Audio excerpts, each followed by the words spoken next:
Right, here we are then. We're on the final stone, which is the 5000 grit naniwa stone. It's important to remember that when you clasp your hands together like this, it doesn't always make a watertight seal. Okay.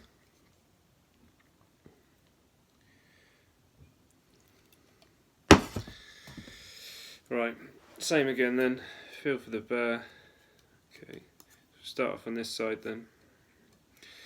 Right, same again. Just a nice smooth motion when you're sharpening with this one, because this stone's, it can be very soft and you can cut into it with this blade that's now very sharp.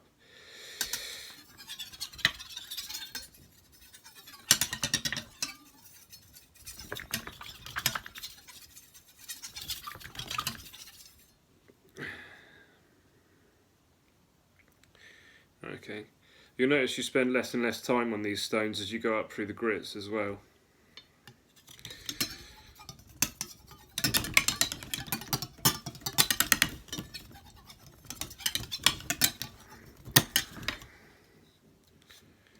Right, okay, we've got a burr on both sides, so I think we can move on to stropping now.